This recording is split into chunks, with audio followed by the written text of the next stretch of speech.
On the other hand, though, if a team is on the roll and if a team is threatening your cores, your keeps with a boss and nukes, Abathur cannot contribute a whole lot to stop them from doing so. Abathur's shield is very insignificant when you compare it to a nuclear warhead. It is very much less effective.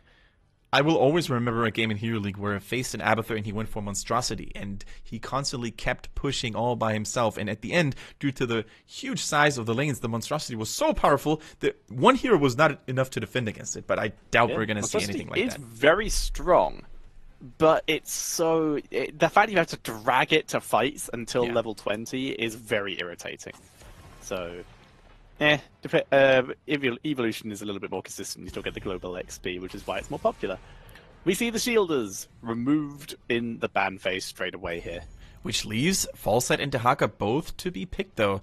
Wow, they're going for Vala first, so that means that CE could go full global hero with both Falstad and Dehaka, and thus getting in a lot of video split soaking in, a lot of, split pushing in, and also great mobility when it comes to picking up individual warheads all across the map.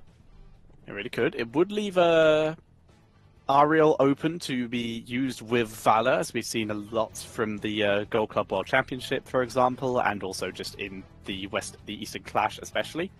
So that would be fine, but picking it away this early would also be weird unless they wanted to go Gul'dan Ariel. So leaving that available is still probably what they'll end up doing, but just pick a global hero, at least one global hero. Mm-hmm. I agree, so... I would actually love to see some double support comes with Brightwing, because I think this is the only map left in the map pool where Brightwing can get a little bit of value.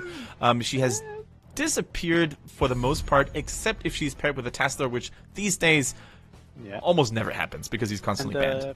And one of these players, remember, on CE does have Lily and Brightwing and Uther as their most played healers. So the anti-meta we can hope support. And we can pray. So we do see... technically 2 globals coming in from CE. ETC can go stage dive if he wants to. I think he's going to have one absolute global and one potential global. Yeah, I think he's going to have to. Like, ETC, who doesn't go for stage dive on this map, you might as well not pick ETC, because it's such a huge asset, such a huge benefit for the rest of the team. Oh, dude, but Mosh into nuke. That's the dream, Tetcher. But it is the dream. Outside of Ariat Crater into nuke, it is the... No! It's time to stop! Do you hate Ariat Crater? I lost many a game because of that talent, and I don't want to see it ever again.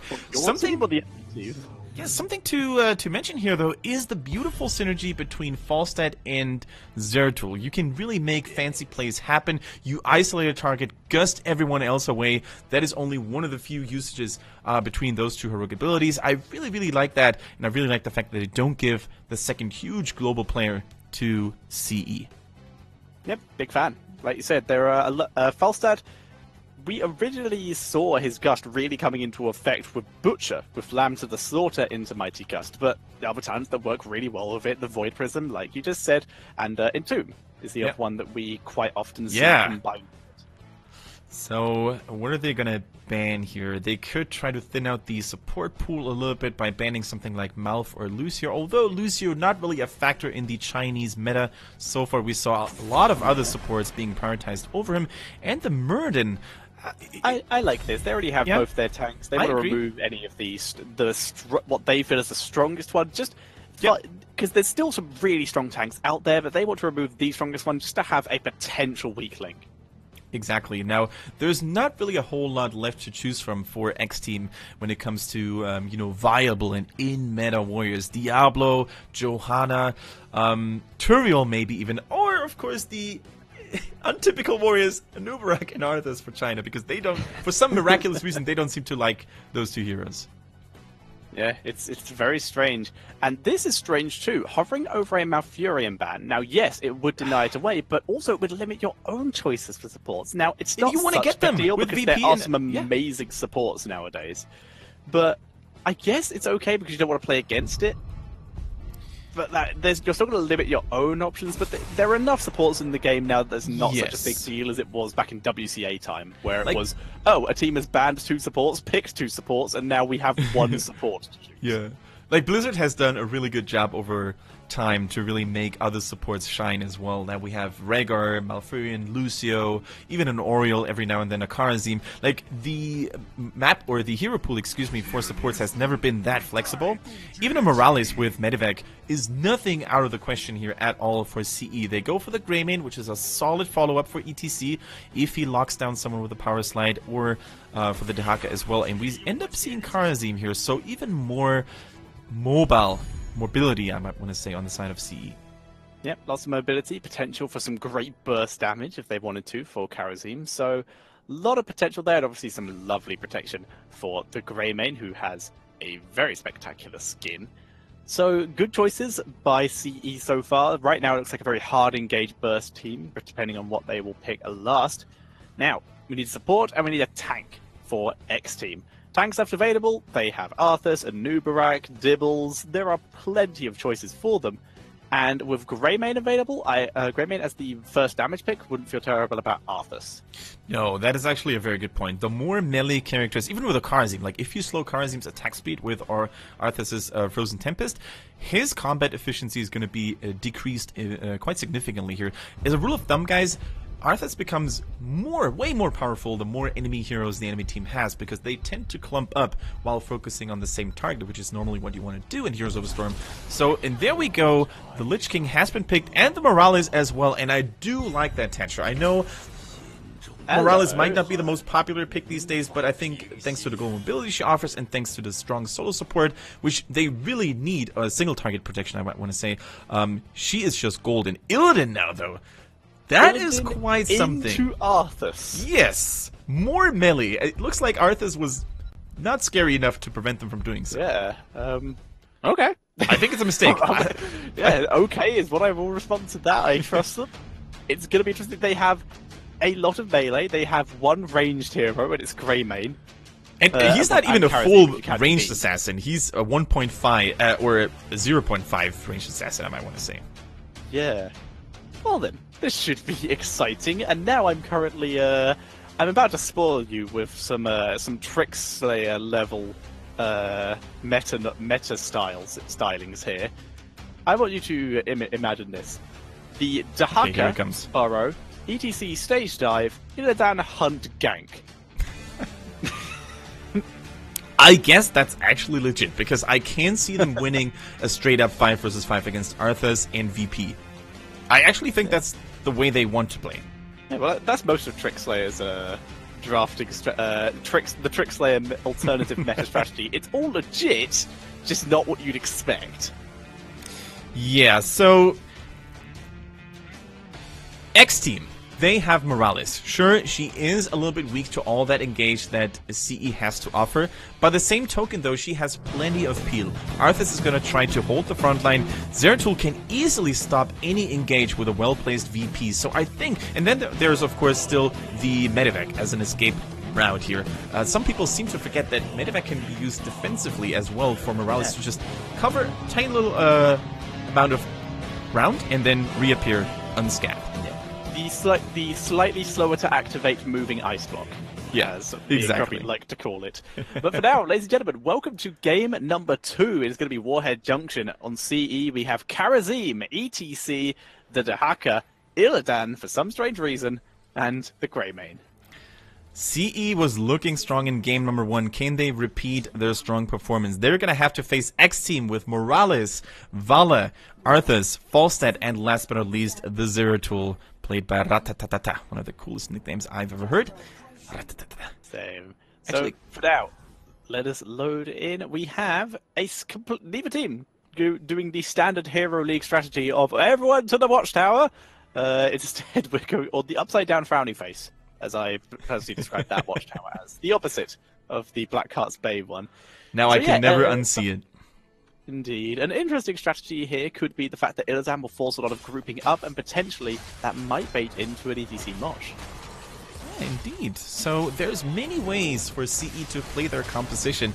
Very, very interesting to see which heroic abilities Illidan and ETC are going to go for. And Arthur's already in a lot of trouble here, but look at how tanky he is. Not only does he slow attack speed and movement speed of every target nearby, but he also still has that 10 physical armor. And guess what? Most of the damage coming in from CE is physical.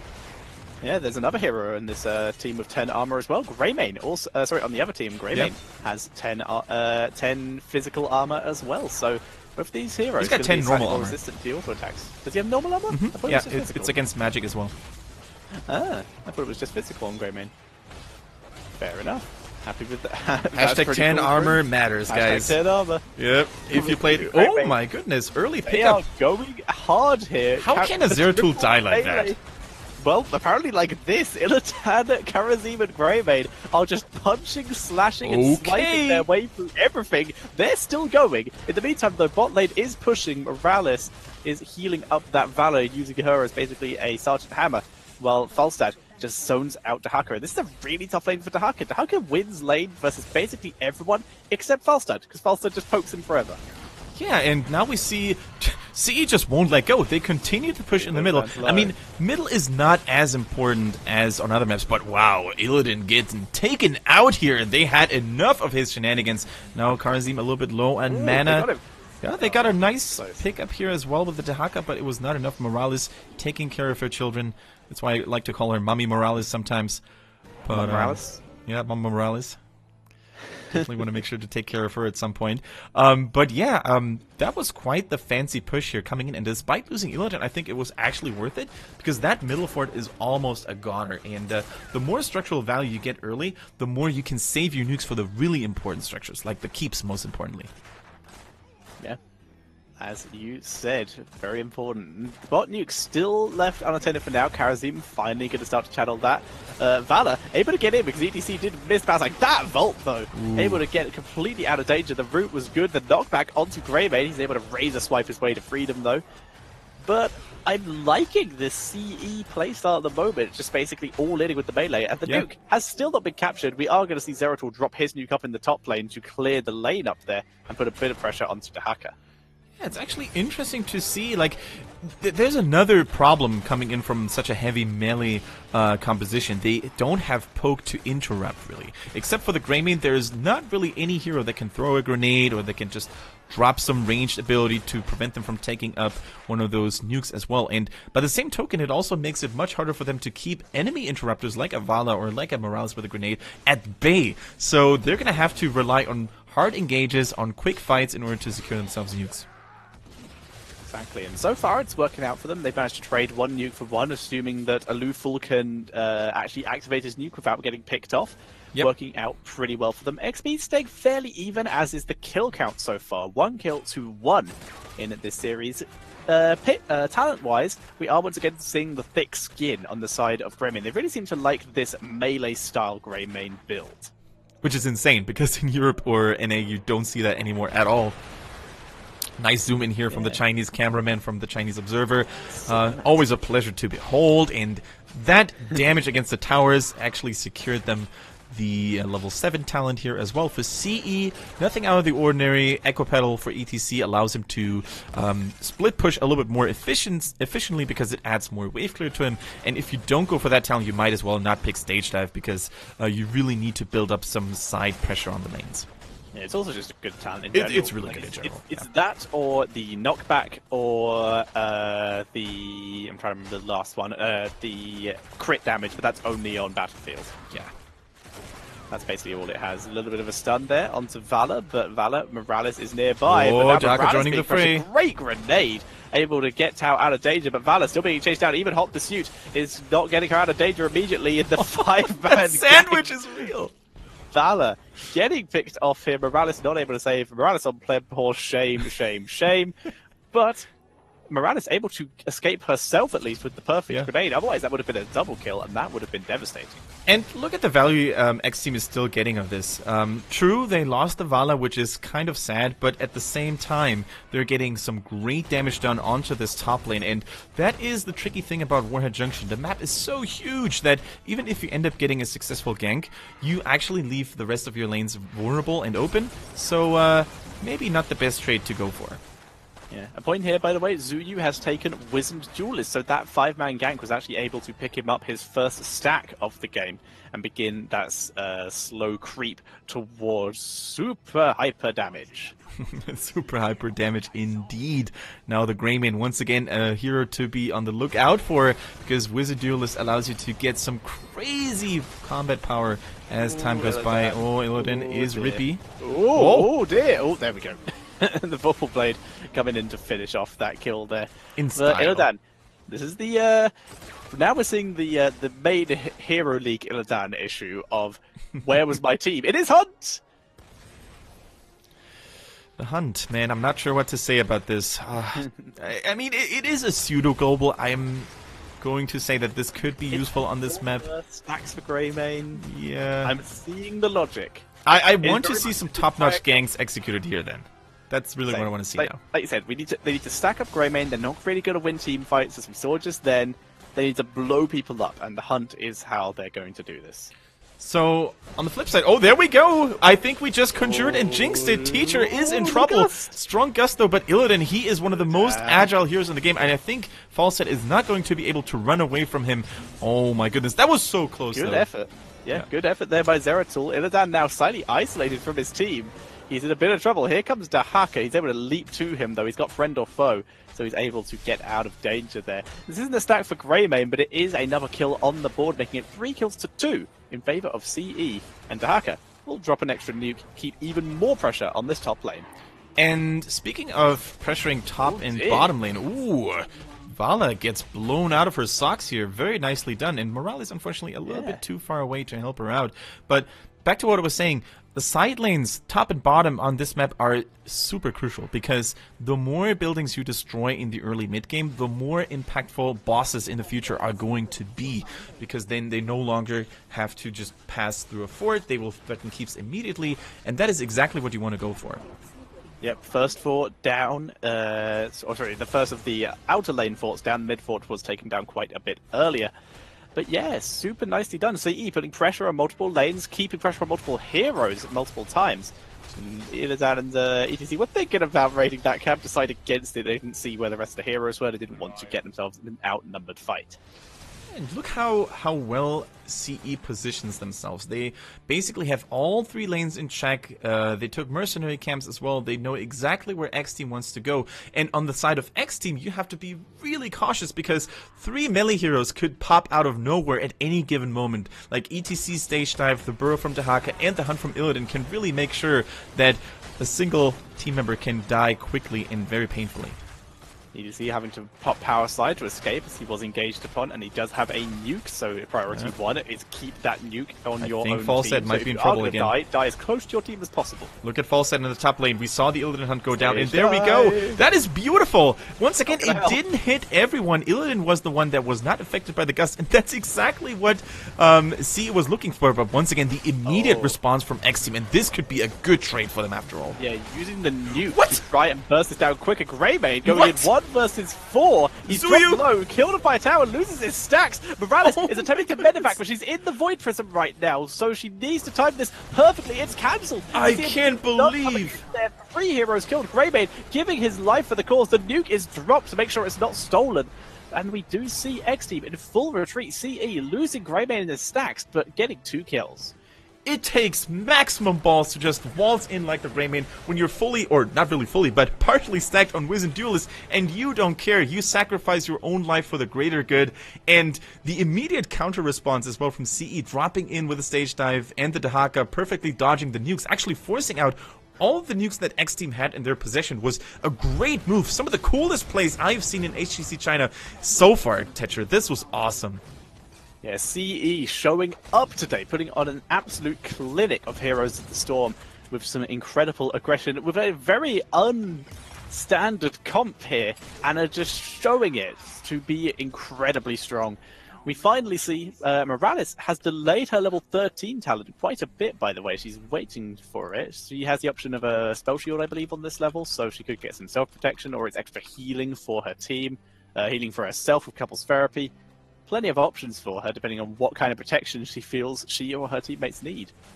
Yeah, exactly. And all of a sudden, it is CE in the driver's seat with a very obscure composition, especially picking those heroes into an Arthas, who's considered to be one of the strongest anti-melees, anti-physical damage warriors in the game. But for some reason, CE just makes it work like a charm. And Illidan, once again, going for that hunt. It's really cool to see this Illidan icon on the minimap fly from left to right here. Yeah. It is currently an outnumbered fight. Illidan dropping low. ETC comes in with the stage dive. Illidan is super dead thanks to the strafe. But it's basically now 5v5. Now goes a counter kill onto Falstad. We're seeing Arthas getting dropped low. He's being healed, but Morales changes the healing onto Valor, who was out of danger. Maybe dropping that onto Arthas might have kept him alive too. Instead, it is 2 for 1 in favor of CE. That was once again a very close fight. I think XTeam could have actually lost harder if the palm had landed on Illidan just in time. I think it was just milliseconds that separated a Lufafool from landing that last second save. But if Illidan had survived, he could have chased down Vala, he could have chased down Morales. So XTeam looking weak, but also it was not as bad as it could have been. Putting in a little bit of pressure. Nuke was already dropped though, wasn't able to do a huge amount. Just did some damage and retreated, making sure that the enemy knew that he was still around and should be careful, but they don't seem to care right now. With a talent advantage and incredible map positioning, they are looking solid. And that boss, by the way, was never taken. It was leaked, so it's just chilling around right now. I think CE could have actually taken one of the bosses, especially the top one.